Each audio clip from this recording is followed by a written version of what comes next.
Di sini saya akan mempresentasikan materi yang pertama, yaitu perihal pembuktian. A. Pengertian pembuktian.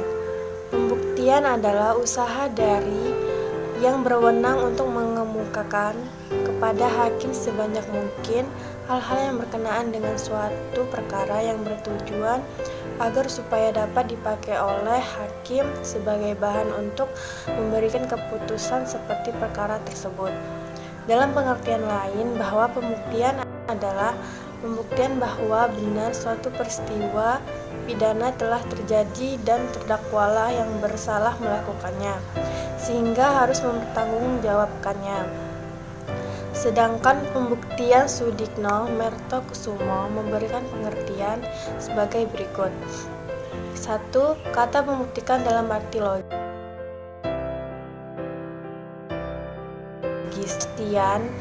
Yang bersifat mutlak karena berlaku bagi setiap orang dan tidak memungkinkan adanya bukti-bukti lain. 2.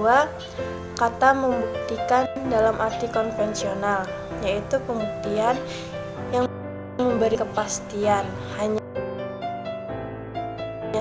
saja bukan kepastian mutlak, melainkan kepastian yang nipis. B. Teori-teori dalam pembuktian. Ada beberapa pembuktian untuk membuktikan perbuatan yang didakwakan. Sistem teori pembuktian ini bervariasi menurut waktu dan tempat, yaitu yang pertama, teori pembuktian berdasarkan undang-undang positif atau positive ethiological Bewirs teori. Yang kedua, teori pembuktian menurut keyakinan hakim atau conviction in time atau conviction reasons. Yang ketiga, teori pembuktian berdasarkan keyakinan hakim menurut alasan yang logis atau la conviction raisonne. Keempat, teori pembuktian menurut undang-undang negatif atau negative ethiological Bewirs teori. Di sini saya akan menyampaikan materi yang kedua, yaitu pengertian hukum acara pidana. A. Pengertian hukum acara pidana. Menurut Simons, hukum acara pidana disebut juga hukum pidana formal yang mengatur bagaimana negara melalui perantara alat-alat kekuasaannya melaksanakan haknya untuk memidanakan dan menjatuhkan pidana. C. Berisi acara pidana. B. Fungsi dan tujuan hukum acara pidana. A. Fungsi hukum acara pidana. Fungsi yang pertama, fungsi represif adalah tindakan yang dilakukan setelah atau sesudah peristiwa terjadi. Yang kedua, fungsi preventif adalah fungsi yang dilakukan untuk mencegah terjadinya sebuah tindak pidana. B. Tujuan hukum acara pidana.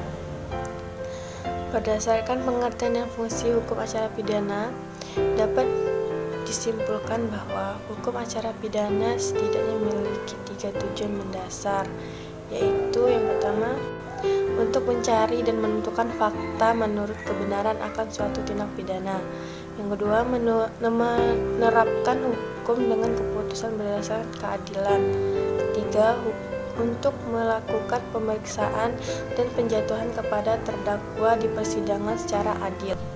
C. Orang yang dapat terlibat dalam hukum acara pidana, yaitu tersangka, terdakwa, terpidana, penyelidik, penyidik, jaksa dan penuntut umum, penasehat hukum atau advokat, dan saksi. Di sini saya akan menjelaskan materi yang ketiga, yaitu ganti kerugian, rehabilitas, dan penggabungan gugatan ganti kerugian. Ganti rugi dan rehabilitasi perlu diberikan karena merupakan hak tersangka atau terdakwa sebagaimana diatur di dalam Pasal 9 Ayat 1 Undang-Undang Nomor 48 Tahun 2009 tentang Kekuasaan Kehakiman mengatakan bahwa setiap orang yang ditangkap, ditahan, dituntut, atau diadili tanpa alasan berdasarkan undang-undang atau karena kekeliruan mengenai orangnya atau hukum yang diterapkannya, berhak menuntut ganti kerugian dan rehabilitasi. Dasar hukum yang diatur dalam Undang-Undang Nomor 48 Tahun 2009 tentang Kekuasaan Kehakiman tersebut kemudian dijabarkan melalui pasal-pasal KUHP, yaitu pasal 95 dan pasal 96 KUHP. Ganti kerugian dan rehabilitasi dalam perkara hukum memiliki sangat penting bagi pihak yang telah diambil kebebasannya melalui proses penahanan. Tentu saja surga yang dinantikan oleh para korban adalah putusan bebas. Namun seringkali putusan bebas tersebut tidak serta-merta dapat memulihkan kembali kondisi para korban seperti sedia kala. Materi yang keempat yaitu pelaksanaan putusan pengadilan atau eksekusi. Dasar hukum eksekusi. Yang pertama, pasal 195 sampai pasal 208.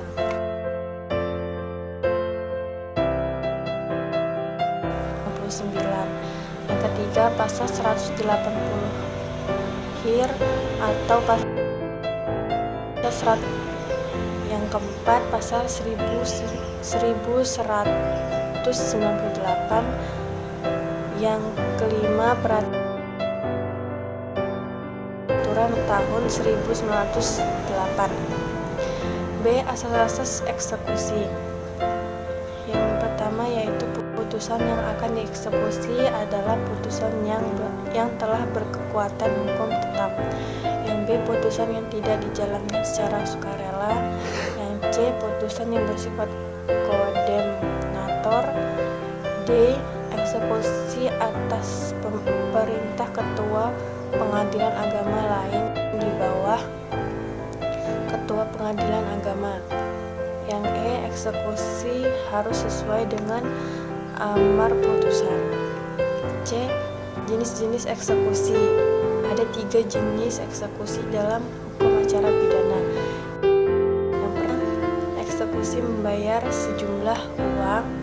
Yang ketiga, eksekusi melaksanakan suatu perbuatan, pasal 225 HIR atau 200. Eksekusi real artinya eksekusi nyata, misalnya pembongkaran, penyerahan, pengosongan.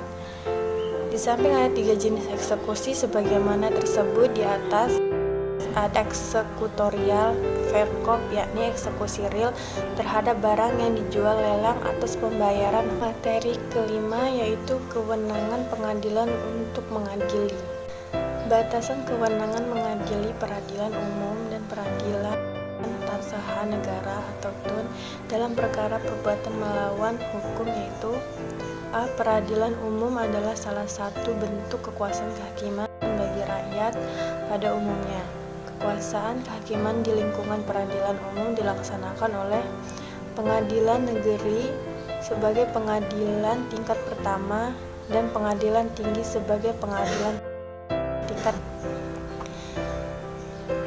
Kewenangan absolut pengadilan tata usaha negara atau TUN dalam perkara perbuatan melawan hukum yang melibatkan badan atau penjabat negara atau unrechtmatig overheads that tidak dapat diadili oleh pengadilan negeri telah diatur dalam Perma nomor 2 tahun 2019. Pemerintah yang diajukan ke pengadilan tetap belum diperiksa, dilimpahkan kepada pengadilan tata usaha negara sesuai dengan ketentuan peraturan perundang-undangan. Pasal 11 perkara perbuatan melanggar hukum oleh badan dan atau penjabat pemerintah yang sedang diperiksa. Materi ke-6 yaitu putusan-putusan pengadilan. Putusan hakim adalah suatu pernyataan yang dibuat dalam bentuk tertulis oleh hakim sebagai penjabat negara yang diberi wewenang dan diucapkan di depan persidangan. 2. Mengenai asas-asas yang semestinya ditegakkan dalam setiap putusan. Yang ketiga, jenis putusan hakim yaitu putusan sela dan putusan akhir. Keempat, formulasi putusan adalah susunan atau sistematika yang harus dirumuskan dalam putusan agar memenuhi syarat perundang-undangan. Kelima, kekuatan hukum tetap terdapat 3 macam kekuatan untuk dapat dilaksanakan, yaitu kekuatan mengikat, kekuatan pembuktian, dan kekuatan eksekusi. Materi ketujuh yaitu pemeriksaan di sidang pengadilan. Menurut Adi Hamzah, dalam perkara tindak pidana, korban kejahatan sebenarnya merupakan pihak yang paling menderita. Dalam penyelesaian perkara pidana, seringkali hukum terlalu mengedepankan hak-hak tersangka atau terdakwa, sedangkan hak-hak korban diabaikan. Salah satunya ialah hak ganti kerugian yang merupakan suatu hak yang mengharuskan seseorang yang telah bertindak merugikan orang lain untuk membayar sejumlah uang ataupun barang pada orang yang dirugikan, sehingga kerugian yang telah terjadi dianggap tidak pernah terjadi. Undang-Undang 81 tentang hukum acara pidana pada pasal 98 ayat 1 menjelaskan, jika suatu perbuatan yang menjadi dasar dakwaan itu dalam suatu pemeriksaan perkara pidana oleh pengadilan negeri menimbulkan kerugian bagi orang lain, maka hakim ketua sidang atas permintaan orang itu dapat menetapkan untuk menggabungkan perkara gugatan ganti kerugian kepada perkara pidana. Materi ke-8 yaitu upaya hukum. Pengertian tentang upaya hukum. Setiap terpidana memiliki hak hukum, yakni keberatan atas putusan hakim pidana yang dijatuhkan kepadanya. Hak hukum tersebut terpidana merasa hukuman yang dijatuhkan terlalu berat, atau terpidana merasa tidak pernah melakukan perbuatan pidana yang dituntutkan. Dalam praktek kasus pidana, kita mengenal ada 2 macam upaya hukum, yaitu upaya hukum biasa dan upaya hukum luar biasa. B. Upaya hukum biasa. Yang pertama, banding. Banding merupakan salah satu upaya hukum biasa yang dapat diminta oleh salah satu atau kedua belah pihak yang berperkara terhadap suatu putusan pidana. Terpidana dapat mengajukan banding bila merasa tidak puas dengan isi putusan pengadilan negeri. Kedua, kasasi. Kasasi merupakan salah satu upaya hukum biasa yang dapat diminta oleh salah satu atau kedua belah pihak yang berperkara terhadap suatu putusan pidana. C. Upaya hukum luar biasa. Pemeriksaan tingkat kasasi demi kepentingan hukum. Permohonan kasasi demi kepentingan hukum ini diajukan oleh Jaksa Agung kepada Mahkamah Agung secara tertulis terhadap putusan yang telah diputuskan oleh pengadilan selain dari Mahkamah Agung. Yang kedua, peninjauan kembali putusan pengadilan yang telah memperoleh kekuatan hukum tetap. Peninjauan kembali dilakukan terhadap putusan pengadilan yang telah mempunyai kekuatan hukum tetap oleh terpidana atau ahli warisnya kepada Mahkamah Agung, kecuali terhadap putusan bebas atau lepas dari. Materi ke-9 yaitu perihal penuntutan. A. Pengertian penuntut umum. Penuntut umum adalah jaksa yang diberi wewenang oleh undang-undang untuk melakukan penuntutan dan melaksanakan penetapan hakim. Penuntut adalah tindakan penuntut umum untuk melimpahkan perkara pidana ke pengadilan negeri yang berwenang dalam hal dan menurut cara yang diatur dalam undang-undang dengan permintaan supaya diperiksa dan diputuskan oleh hakim di sidang pengadilan. B. Surat dakwaan. Yang pertama, pengertian surat dakwaan. Surat dakwaan adalah jenis surat yang digunakan dalam ranah pidana pada tahap penuntutan. Kedua, fungsi surat dakwaan. Fungsi dari surat dakwaan dapat diklarifikasikan menjadi 3 teori, yaitu bagi pengadilan atau hakim, 2 bagi penuntut umum, ketiga bagi terdakwa. C. Proses pengajuan tuntutan. Tata cara pengajuan tuntutan pidana, pledoi, dan jawab-menjawab. Berikut ini adalah tata cara pengajuan tuntutan pidana dan pembelaan. Yang pertama, diajukan atas permintaan hakim ketua sidang. Kedua, demikian halnya dengan pengajuan pembelaan. Ketiga, jawab-menjawab dengan syarat terdakwa mendapat giliran terakhir. Keempat, tuntutan, pembelaan, dan jawaban dibuat secara tertulis. Kelima, pengecualian bagi terdakwa yang tidak materi yang ke-10 yaitu tahap-tahap pemeriksaan dalam hukum acara pidana. A. Pengertian sistem peradilan pidana. Sistem peradilan pidana yang merupakan terjemahan dari criminal justice. Sistem secara singkat dapat diartikan sebagai suatu sistem hukum dalam suatu masyarakat untuk menanggulangi masalah kejahatan agar berada dalam batas-batas toleransi masyarakat. Substansi dari sistem peradilan pidana Indonesia adalah apa yang diundangkan dalam KUHP dan ketentuan-ketentuan lain di luar KUHP yang secara keseluruhan menjadi satu sistem kaidah. B. Tahapan-tahapan pemeriksaan dalam hukum acara pidana.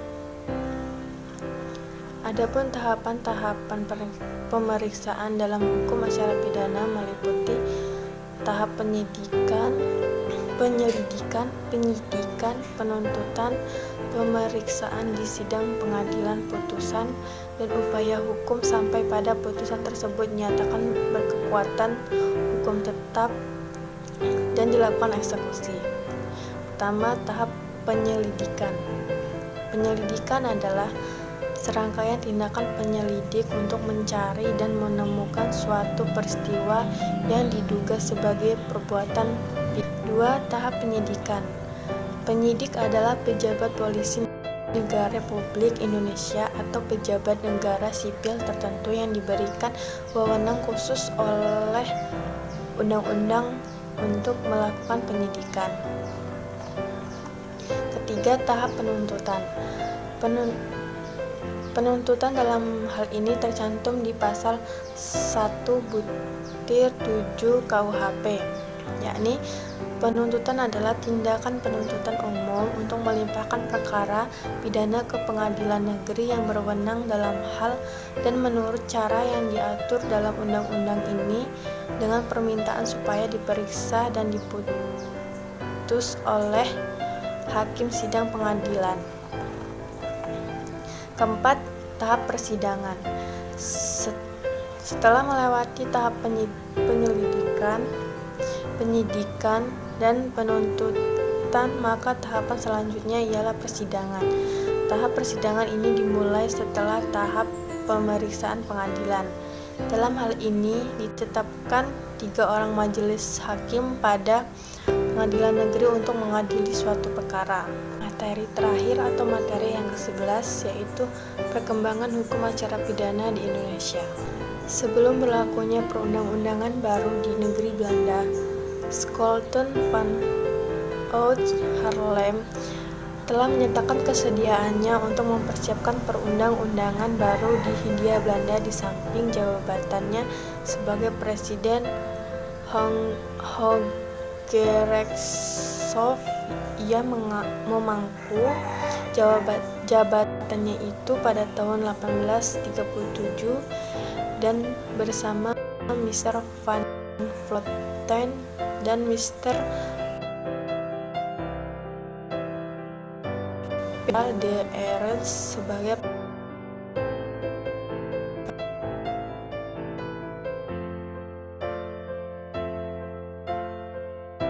panitia mempersiapkan perundang-undangan baru itu di Hindia Belanda.